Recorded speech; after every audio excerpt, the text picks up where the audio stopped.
electroencephalogram can measure the voltage difference created with the movements of certain degrees of the eye, generating a biopotential signal. This occurs due to the polarity of the cornea, the positive one, and retina, which generally is neutral, but it contains the rods and cones that are the cells in charge of the detection of the light. When the eye rotates, there is an exchange of ions between the cells, provoking a negative voltage. In order to measure this signal, we need to instrumentate two channels, one for detect vertical movements and one for horizontal movements. So we collocated 6 electrodes, 2 for ground and 2 for each channel in order to detect a potential difference. After we collect the signals, we need to classify it according to some patterns in a microcontroller, and then we show the movements with the help of Unity and VUFORIA to create an interface human-machine with augmented reality.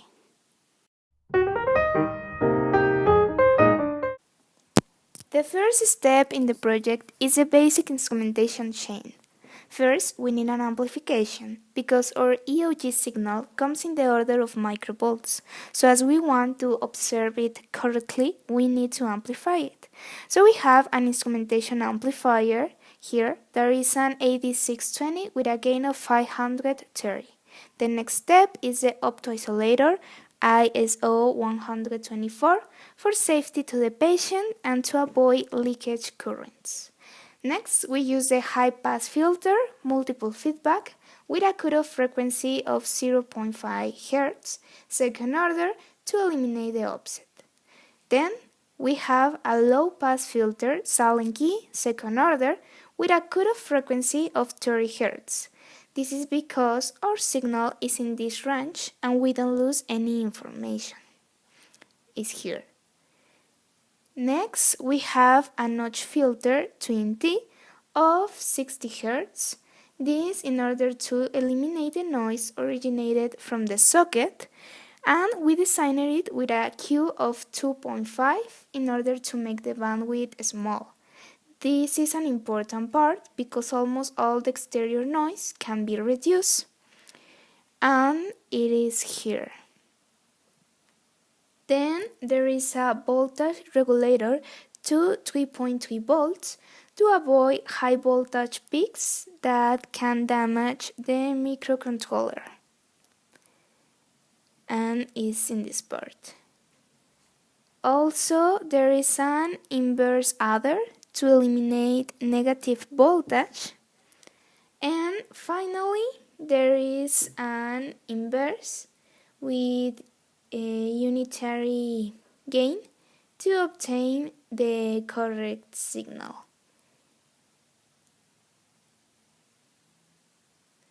And is here, and this is the output of the channel.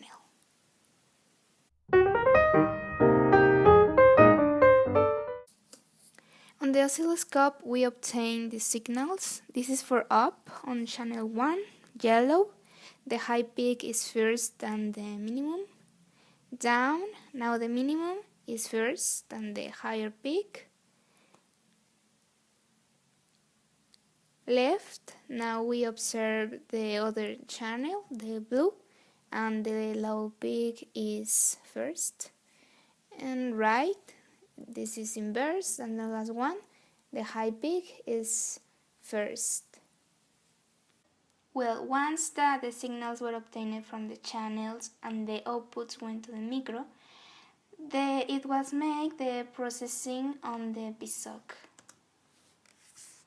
We have our 2 blocks that we will need for the project. We need a UR block and an ADCR sequence block, which we will be configured with one channel, single, because the reference will be ground. And we need to set the voltage reference here in system, in which will be based to do the conversion. For this application is this VDDA of 3.3 volts, But if we will want 5 volts, we just have to put here 5 volts, but 3.3 is okay. Then we go to the MUX and we configure it to 2 input channels and 1 output. And we put a digital output pin that is a LED that we will indicate or we will control when the subject is ready to do movements. And the UR block will be configured with a baud rate of 9600. We generate the application and we are ready to go to the main, in which first we have to declare the variables that we will need. We have volatiles for ADC conversions and maxi and minimums to store the values of the channels that we will read from the MUX, and positions and calibrations. Then we initialize the blocks ADC, MUX, and UR start, and we are ready to pass to the calibration process, in which the subject has to be looking forward to observe the behavior of the signal when there is no movement. For this, we count 40 samples for 2 seconds, and we found the maximums and minimums for the subject. We store in these variables and we initialize the positions minimum and maximum for 2 channels for make a base or a reference for the next comparisons. And we initialize a LED to know when the next 4 cycle will take in place. In this, we will compare between the values reading or the peaks found on the ADC, and we will compare with the maximum and minimums of the calibration values found before, and we will see if the new peaks are higher or lower than the maximum or minimum. We'll store as a new maximum or as a new minimum. With this operation, with this math operation, we will detect which channel was used, if 1 or 2, and here we have an algorithm to blink because it is a special behavior. So we first observe these maximums and these amplitudes. Then we found the channel that was used, and we see if the position, if the maximum peak was in the position maximum first than the minimum, then it seems that the movement was up, and if it's the minimum first, the movement was down, and the same happens with the other channel that is for left and right. And we see some adjustments for the amplitudes, and don't confuse with the blinks. Then here we initialize the pins, the output and input pins on the CYPRESS. We have TX and RX pre-established as P14 and P15. Then in Unity we create a script on C# where we open the serial port with the system I/O ports, and we establish the characteristics that we need for this reading.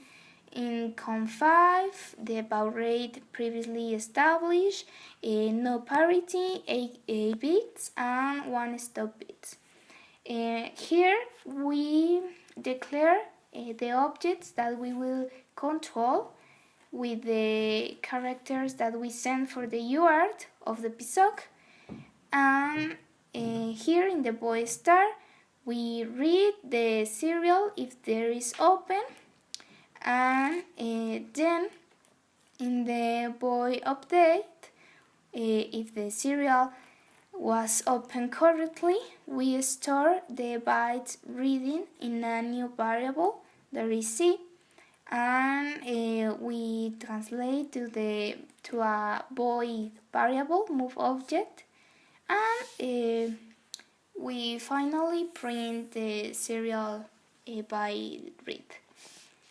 Then on this variable move object, we will see which character was sent from the PSOC. First, we need to convert the values to ASCII characters, and then we change colors or we change text on Unity with some special instructions. Here, these are for the little sphere that will indicate when the calibration is ready. Then we have the other characters that can be read. There is for up, down, left, and right. And here we have the instruction for local rotation. We use the quaternion Euler that transforms float variables to degrees. And we use the same instruction for the two eyes because we want that move in the same direction. We change the text, and we have a cube that we will cover the eyes when there is a blink movement.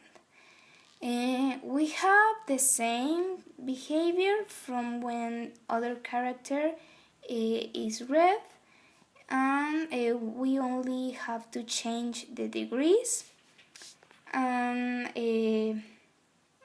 as we want to move from one side or another with quaternion Euler.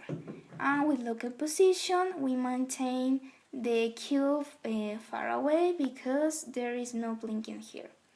The same happens with right and left.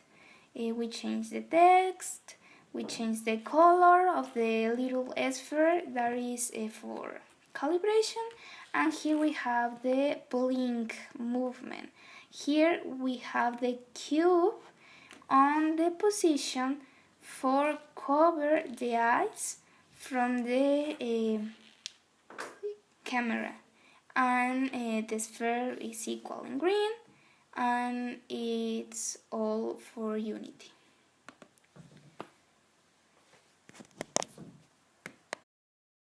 In order to offer comfort to the user, we create a prototype with glasses with the 6 electrodes for the 2 channels. Also, to avoid toggle wires and to reduce the time of changes for new electrodes for each person. These glasses are adjustable to the head size of every subject. Finally, here is a proof of the project working. So after we charge the code on the CYPRESS, we pass to Unity.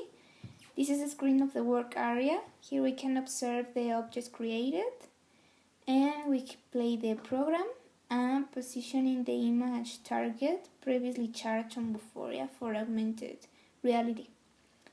Here is the red sphere indicating the calibration process. Okay, it's ready. So let's do a cycle of movements. Left, and come back to center, right. As we said before, we have a little delay because of the second to blink the LED and the 3 seconds on the fourth cycle. Here we can observe the LED blinking. So after the subject watched the red LED plus 1 second, he can do the movement, and it will enter into the cycle correctly. We observe when a blink was detected, the screen turns gray, simulated that the subject closed their eyes.